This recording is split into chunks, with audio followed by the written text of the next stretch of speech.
Welcome back to another episode of Palisade Radio. This is your host, Colin Cattell. And returning on the show with us today is my good friend, David Skarica. David is the publisher of addictedtoprofits.net. David, welcome back on the program. Thanks for having me. How was your Raiders game last night?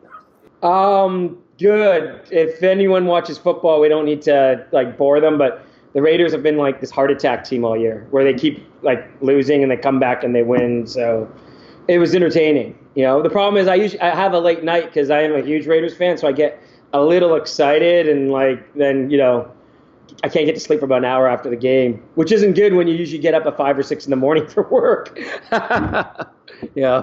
Indeed. Well, let's get to the matter at hand here. I guess what should we talk about today? The election happened last, I guess about a week and a half ago now, and the gold markets kind of have gone into turmoil since then, while the stock market rallied. I guess one thing to ask you about, on election night, you had the market crash by 800 points and gold went up 50 or 60 bucks. And then you wake up in the morning and everything reversed. Any insight into what happened there?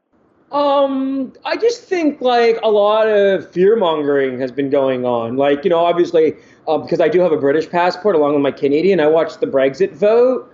And, and because of this, my father being born in Britain, I kind of track probably the British economy and markets more closely than the average person. And if you go look at Britain, their currency has sold off a lot, but they were running a huge current account deficit. And that was the reason that currency sold off. I think the Brexit was the excuse for that. So what I'm trying to say, though, is in Brexit, they had all these things. Oh, the economy is going to collapse. Everything's going to collapse. And actually, the GDP in the last quarter in the UK was positive. The stock market, obviously in US dollar terms hasn't done as well, but in pound terms and local currency has been one of the best performing markets since that low in June and is near all-time highs, the FTSE.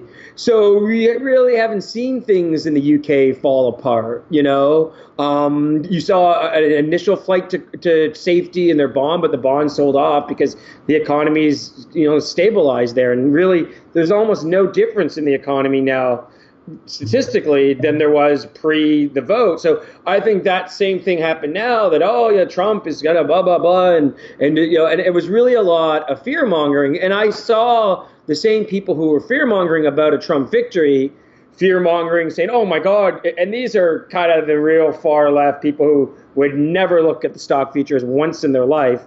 And they were talking about, the futures are down 700 points, right?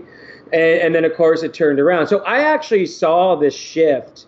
And really, right after the election, I've been someone who's been warning about a big decline in the stock market. I still think it's going to happen. We're still very overvalued. But in the term, I kind of saw what was going on with the so-called Trump trades, buying base metals, buying old economy stocks, and just the market in general, how it was acting. So I actually took off a lot of my shorts, shifted shorts to certain sectors that I think can go down, even and maybe wouldn't go up as much with the market rallying, and then actually took on some long positions. And I actually sold some gold stocks and even bought a gold bear ETF just to hedge my gold positions. It's just a pure hedge trade, and because I could see what was going on with the dollar. And, interest rates backing up and all of this sort of thing. So, obviously the dollar, for example, is very overextended. And I think the big question in the dollar is this. If you go look at the 2000 to 2002 time period or the 2008 to 2010 time period, each period kind of had these big triple tops on the dollar.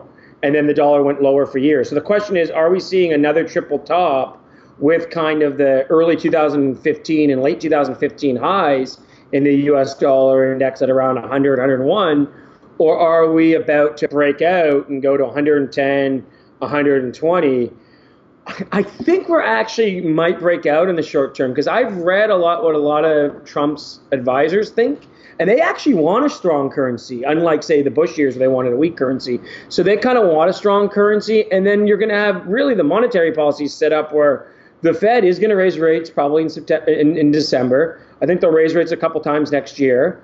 And then, you've got them raising rates with Japan still printing, Europe still printing, every other central bank in the world either standing pat or loosening or being loose. So I think that you got this scenario where the dollar could continue higher in kind of the short to intermediate term, which is part of the reason I took some gold positions off. I still own my juniors, and I'm hoping that gold can fall a little bit more because I'd like to buy some of the stocks cheaper again. And I don't know where it's going to go. Is it going to go back to the lows? Is it going to 1100? I don't know. But I just think in the short term, this kind of dollar strength is going to continue. And you must remember that the U.S. dollar index, too, most of it is versus the yen and versus the yen and the euro. And we have a really important events happening in Europe. We have an election in Austria, and we have a referendum in Italy, which could really change the face of Italy and Europe going forward. And I would say it's a referendum in Italy. And I would say, let's just make a long story short, if the populists win in both of those kind of elections, you're going to see, again, more of a shakeup politically. And that's really, that could pressure the euro and just help the dollar by default. And the yen, the Japanese central bank came out and said something really, really interesting last week. What they basically said was they were going to print as much money as possible to keep rates at zero. So again, this is at a time when the U.S. is raising rates. This is at a time when the best that Europe is going to do is keep QE where it is, and they're saying they're going to maybe print more money. So it's very oversold, the yen right now, but I would think shorting the yen on any bounce is probably a good strategy with that divergence in policy. Well, David, let us not forget that gold is actually doing very well in all currencies but the dollar. So we have the dollar really holding gold back. Now, you and I had an inside joke last year talking about our JNUG 1 trillion trade. For listeners that don't know, JNUG's a 3x ETF on the GDXJ. So it goes up 3 times what the GDXJ does. Now, gold, by the HUI, the gold stocks, I should say, was up to about 280 just 3 months ago. It's now pulled back to 180, so there's been quite a pullback. We had Jordan on last week, and he thought that in the near term, gold could continue to suffer, the gold stocks could continue to suffer. What do you think is going to play out for these gold stocks over the next few months? Well, in the short term, I actually would consider maybe in the short term taking off my short, and I'll tell you why, on the gold stocks is the hedge. I've done well on this. I think I'm up 10 or 15% on the trade. And the reason being is, first of all, I'm seeing a bottoming formation in the GDXJ between the 34 to 36 area. I mentioned the dollar, but you said gold is holding up. So, and if everyone remembers the summer of 2012, when all the pig countries in Europe were having their debt crisis, gold was trading higher while the dollar was trading higher. There was panic selling going on in the euro, and gold was trading higher because it was seen as a flight to quality that summer. Actually, that was the summer gold topped. So if we get this political turmoil in Europe, don't necessarily think, the dollar is going to go up and gold's going to go down, right? So I want to see how it trades here. But seasonally, remember, we are in the strongest time period for gold right now. We're in the middle of November. It usually bottoms by the middle of December. Even in bear years, there tends to be this rally in gold and precious metals into the Indian gold buying season, into Christmas and the Indian wedding season. And then it rallies at least into January, February. So I would think that if we can hold this 34.35 on the GDXJ, the 21.22 on the GDX, if we hold that, if the GDX breaks 22, and right now it's 21.38, so I'm using a very tight stop or trading range here, I'll probably get rid of that gold short and look for gold stocks to rally in the short to intermediate term. Because again, we have to look at why, if the dollar rallies, why is it rallying? Well, if it's rallying because Japan is printing tons of money to keep rates at zero, and there's political turmoil in Europe with populism taking over in Italy, taking over in Austria, taking over in France, Well, then I think gold's actually going to benefit for that, and of course it will do even better in euro terms or yen terms. But I think that under that scenario, gold can move higher if the dollar move higher. So again, go look at 2011. You'll see that the euro fell a great deal. The dollar went up, but gold went up. So watch that. 22 on the GDX, the 35, 36 on the GDXJ. If those areas break, I'm probably more inclined to get back into at least a trade on gold and then see if anything develops further on there. And part of the reason like guys like you and I do some of these junior gold deals is you have warrants attached. And with those deals, I kind of just look at them as being longer term. If the company's properly funded and has good management, I'm like, I don't know if gold is going to start taking off next year or the year after. But if I'm in the proper junior deal, it can really, really move. I think it's worth running a comparison on Trump to the Reagan era, because we were talking about this before the call. A lot of people have compared Trump and his potential policies to those of Reagan. Reagan was, of course, for the Republican Party, I guess people champion him as a great Republican, and maybe Trump's going to emulate a lot of his policies. You were looking at what happened once Reagan got elected in terms of a market rally, and then the rally kind of ceasing. What happened there? Well, what's really interesting is I'll tell you the first way I think it's like Reagan, and then how I don't think it's like Reagan. Okay, so I think it's like Reagan in that in 1980, the mood of the country was really bad. There was high unemployment. There is high unemployment now. We all know that. The participation rate was at 35-year lows, right? We know the government numbers are just not accurate, right? So, and there's a lot of discontent, et cetera. 1980 had high inflation, had stagnant wages, and this time nothing is exactly the same, but this time we saw this QE propped up stock market, which really moved wealth from the middle class to that top 1%, because the top 1% owns all the assets. So you kind of seen a revolt against this. And, the personalities are similar. They're both at one time TV stars and et cetera, et cetera. And, the press liked to rip on them for being maybe not so intelligent or something, right? So there is some details there. But what's interesting is in each case, from the 74 bottom, when Reagan came in 1980, there was a very weak 6-year bull market. And like I just mentioned, that bull market didn't really carry over into the real economy. There was high inflation, high unemployment. Now we've got this 7-year bull market coming from the financial crisis, and it's very similar. It's there's people's wages are stagnated. Their healthcare costs are going through the roof. And then when Reagan got elected, that actually caused the blow off of that 6-year bull market. There was a huge rally that November, if you go look at it on the chart, right? And then what happened, though, is because he had to take on policies of kind of killing inflation, there was a 20-month bear market, before everything turned around in August of 1982.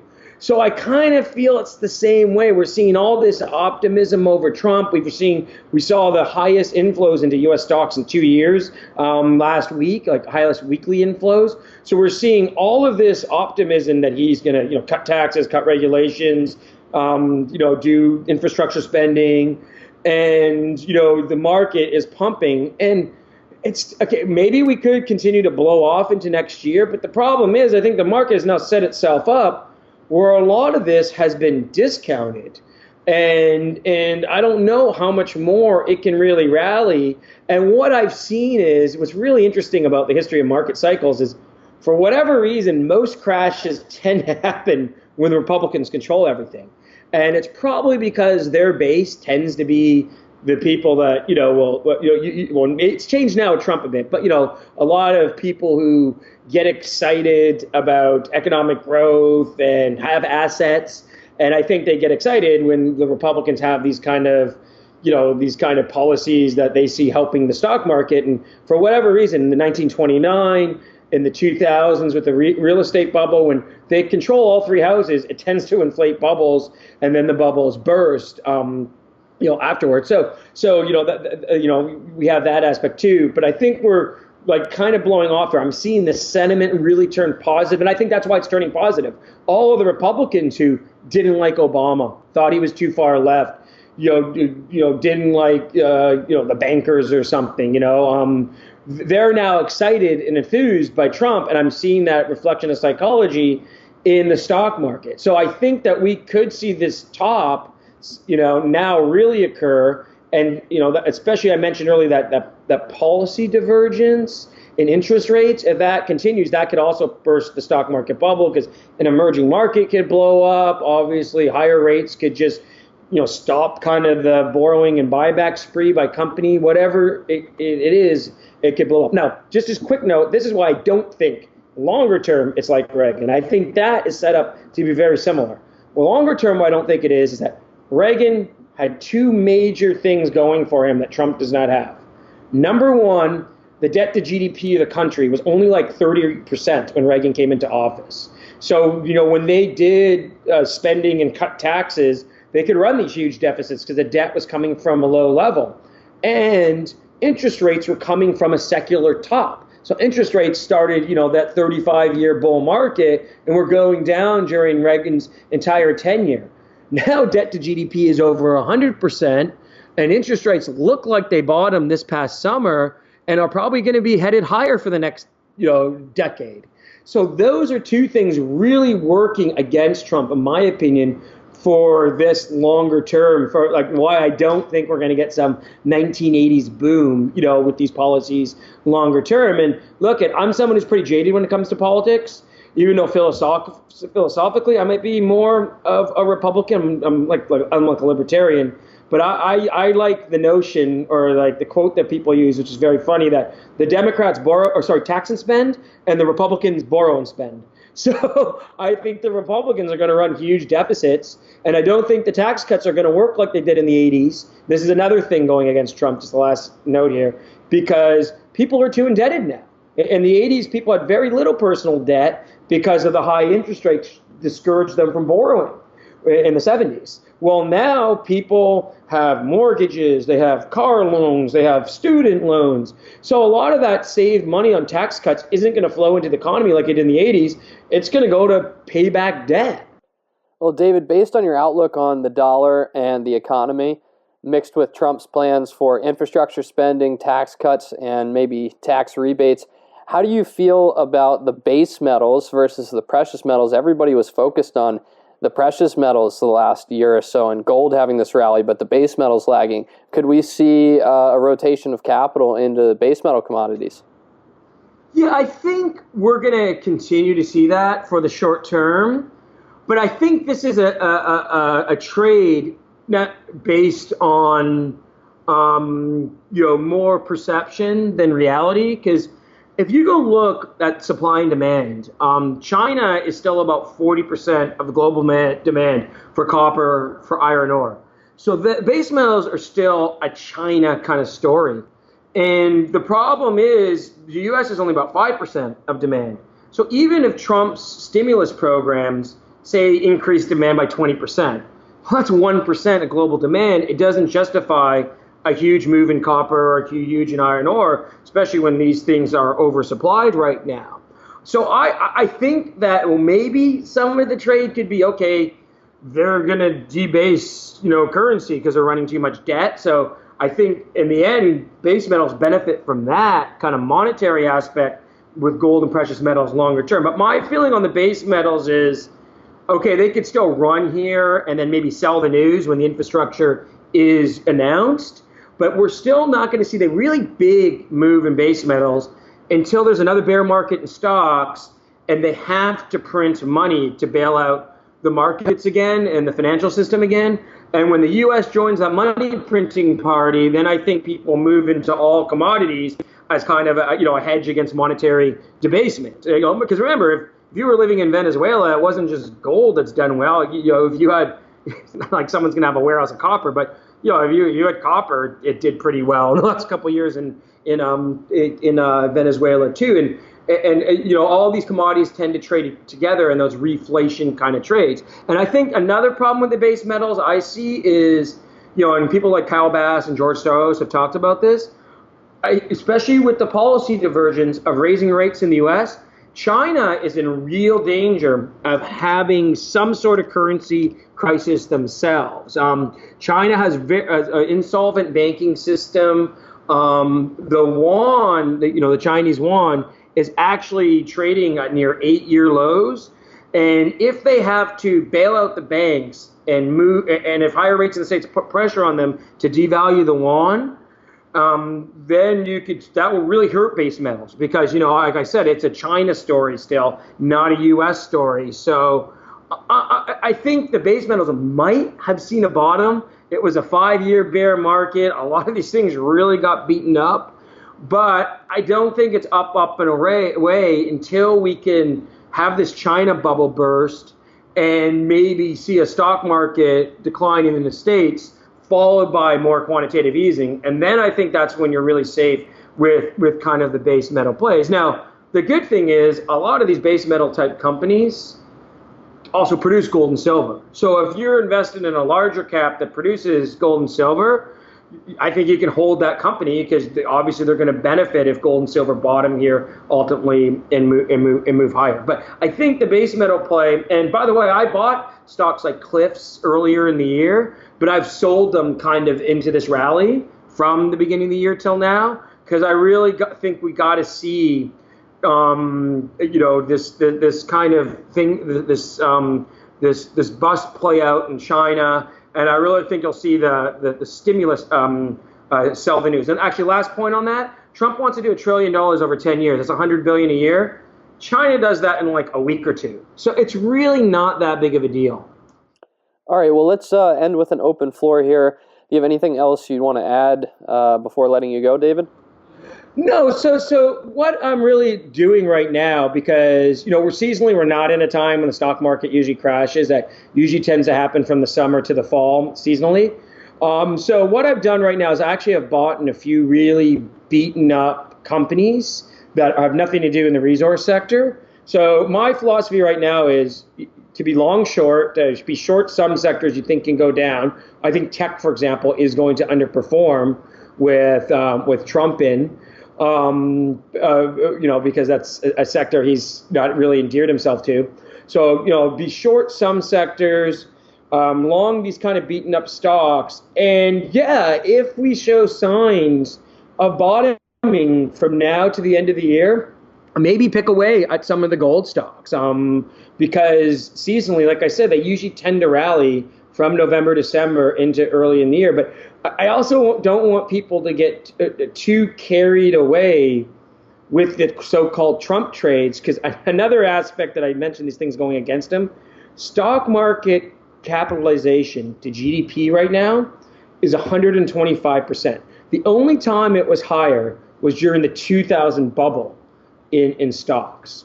So we are very overvalued. So I don't think even the best of policies will change that. And look, I think that if we're underseeing this shift from markets and Federal Reserve power, like we saw in the late 20s, to government power, like we saw in the early 30s with Roosevelt, and Trump is kind of like the Republican Roosevelt, that's going to be a difficult shift, and there's going to be a lot of turmoil while that shift kind of plays out. And remember, we haven't seen the trade part of this yet. We haven't seen, the potential tariffs on Mexico or China or whatever play out yet.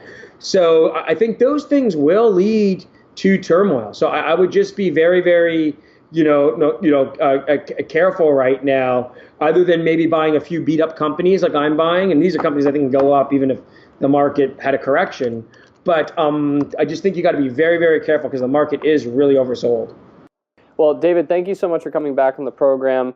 David's the publisher of Addicted to Profits newsletter, which can be found at addictedtoprofits.net. There's a free list there where he sends out content. And then, of course, a premium service where you can get trading advice on all of these shorts and long positions that David's been talking about. I highly suggest it to anybody looking for some more in-depth analysis. David, thanks for coming on the program. Yeah, thanks for having me, Colin.